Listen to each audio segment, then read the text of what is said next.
नशा भी करता था। रात को लेट आना, तो मैंने एक दिन ऐसा हुआ कि एक दिन रात को लेट आया, तो मैंने उससे पूछा कि आप इतनी लेट आए हैं, कहता आपको क्या है, आप काम पे काम रखा करो, ऐसे किया करो, ऐसे किया करो।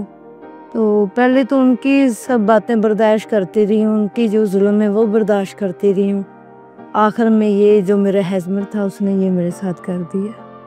इतने को जालिम लोग थे, परिंदे थे कि मैं अपने घर वालों को भी कुछ नहीं कह सकती, क्योंकि माँ बाप जो मेरे वो बूढ़े थे।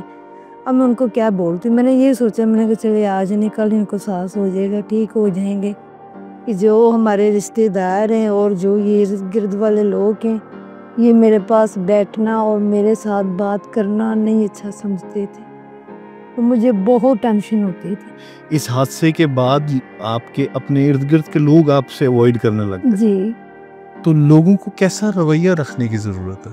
मैं सिर्फ ये कहना चाहती हूँ भाई कि अगर पहले नंबर पे तो ये अल्लाह पाक किसी के साथ ऐसा ना करे जो मेरे साथ हुआ, आमीन आमीन किसी बच्ची के साथ ऐसा ना हो आमीन। जो मेरे साथ हो चुका है। बेतहाशा इंटरव्यूज किए, लेकिन आज का इंटरव्यू मेरे लिए खुद एक बहुत मुश्किल बात है। मुझे जब इस सारी तफसीलात के बारे में पता चला तो मुझे खुद में ही एक घुटन सी महसूस हुई। तो मैंने ये सोचा कि इस हादसे के बाद ये बच्ची किस कदर घुटन महसूस कर रही होगी। मैं इस बारे में, इस वाक़े के बारे में नहीं चाहता था कि इसके ऊपर बात हो, लेकिन क्योंकि मुआशरा जिस तंदस्ती का शिकार हो रहा है और जिस तरीके से हमारी फ्रस्ट्रेशन बढ़ती चली जा रही है, मुआशरे में ऐसे वाक़यात क्यों हो रहे हैं उसकी वजह और उसकी जानकारी होना बहुत ज़रूरी है। अस्सलाम वालेकुम बहन। वालेकुम सलाम। क्या हाल है आपके? खैरियत से? जी मैं ठीक। बहन क्या हुआ ज़िंदगी में, ये हादसा कैसे हुआ? ऐसे ऐसे कि 16 साल मेरी एज थी, तो माँ बाप ने शादी कर दी। ठीक है। शादी हो गई, मैं अपने घर चली गई। तो जब मेरा हस्बैंड था ना, वो अनजाशी था, मसलन कि रात को लेट आना, दोस्तों के साथ, अच्छे दोस्त नहीं थे उनके साथ रहना, गप्पे लगाने, मसलन कि नशा भी करता था।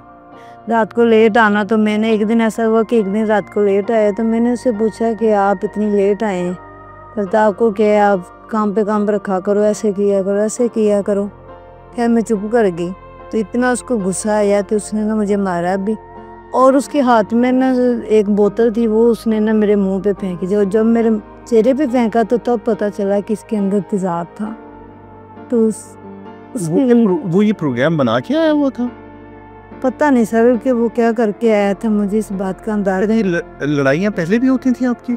जी, जब मेरी शादी हुई उनके घर में गई, जब पहले तो जो उनके वालिद थे ना, उनके घर वाले, वो बहुत ज़्यादा मेरे साथ ना, उनका रवैया ठीक नहीं था, और लिहाजा जो उनका भाई था ना, वो तो कोई बहुत ही बदतमीज था। अच्छा। तो पहले तो उनकी सब बातें बर्दाश्त करती रही हूँ, उनकी जो जुल्म है वो बर्दाश्त करती रही हूँ। आखिर में ये जो मेरा हस्बैंड था उसने ये मेरे साथ कर दिया। तो ये तेजाब उसने जो फेंका, तो ये आपकी आधी जो फेस की साइड है ये जल गई और आपकी आंख भी डैमेज हो चुकी है। जी भाई। तो आप उसके बाद कहाँ, अस्पताल कितना अरसा रहे? 1 साल हॉस्पिटल रहे हैं। और ये सब कुछ आपके साथ 16 साल की उम्र में हो रहा था? जी, जब शादी हुई उनके घर में गई, तब से ये सब कुछ सहना पड़ा मुझे। उनके जो घर वाले पहले वो इतने को जालिम लोग थे, परिंदे थे, कि मैं अपने घर वालों को भी कुछ नहीं कह सकती, क्योंकि माँ बाप जो मेरे वो बूढ़े थे। अब मैं उनको क्या बोलती, मैंने ये सोचा, मैंने कहा चलिए आज नहीं कल इनको सास हो जाएगा, ठीक हो जाएंगे। अपने वाले के घर में, अपने माँ बाप के घर में जाना, और मेरे माँ बाप ने पूछना कि बेटी आप कैसी हो। मैंने कहा मैं बिल्कुल ठीक हूँ, मुझे कोई परेशानी नहीं है, कोई कुछ नहीं है। कि जो दिल था ना वो रोता रहता था। देन ये जो आपने 1 साल गुजारा अस्पताल में, बर्निंग सेल में, वहाँ क्या हालात थे? इर्द गिर्द आपके भी ऐसी ही वाक़यात और ऐसी चीज़ें होंगी, तो क्या महसूस होता था? जब भी मैं उधर हॉस्पिटल में दाखिल थी, वहाँ पे कुछ और भी जब बच्चियों को मैंने देखा, तो जो मेरी तकलीफ़ है ना, वो मुझे ना अपनी तकलीफ़ ना बहुत ज़्यादा कम लगने लगी। और 1 साल के बाद जब हम घर वापस आए हैं तो मुझे ना बहुत घुटन सी और बहुत अपसेट फिर रहने लगी। क्यों रहने लगी कि जो हमारे रिश्तेदार हैं और जो ये इर्द गिर्द वाले लोग हैं, ये मेरे पास बैठना और मेरे साथ बात करना नहीं अच्छा समझते थे, तो मुझे बहुत टेंशन होती थी। इस हादसे के बाद आपके अपने इर्द गिर्द के लोग आपसे अवॉइड करने लग गए? जी। अच्छा। मुझे ये बताइए कि आप कितने बहन भाई हैं? हम 1 भाई हैं, 3 बहनें।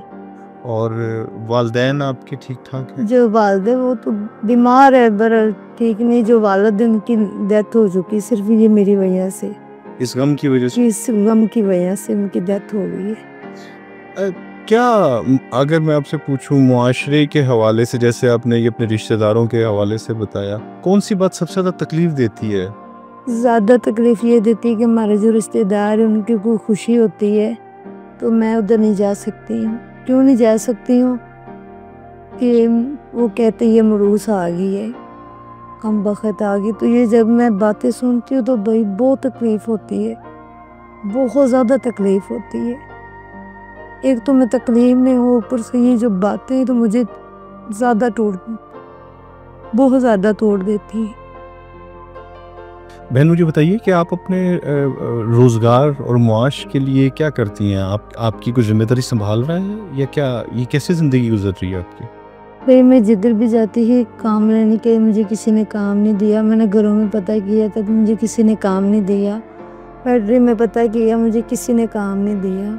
तो मैं बहुत अपसेट हो गई थी। इस हादसे की वजह से इस लोगों ने आपको काम नहीं दिया? नहीं दिया। तो फिर भाई मैंने ये सोचा, मैंने जाहिर है भाई जिंदा तो जाहिर है, खाना भी तो है। फिर मैंने भाई ऑनलाइन काम शुरू कर दिया।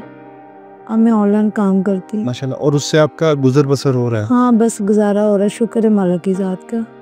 कोई ऐसी बात जो आप अपनी सोसाइटी को कहना चाहती हैं कि अगर किसी बच्ची के साथ ऐसा हादसा हो जाता है तो लोगों को कैसा रवैया रखने की ज़रूरत है? मैं सिर्फ ये कहना चाहती हूँ भाई कि अगर पहले नंबर पे तो ये अल्लाह पाक किसी के साथ ऐसा ना करे जो मेरे साथ हुआ, किसी बच्ची के साथ ऐसा ना हो जो मेरे साथ हो चुका है। और मैं ये कहना चाहती हूँ कि अगर अल्लाह खुदा नास्ता ना ऐसा हो, अगर ऐसा हो जाए तो सबको साथ देना चाहिए और इंसाफ मिलना चाहिए। इंसाफ मिलना चाहिए। इंसाफ मिलना चाहिए।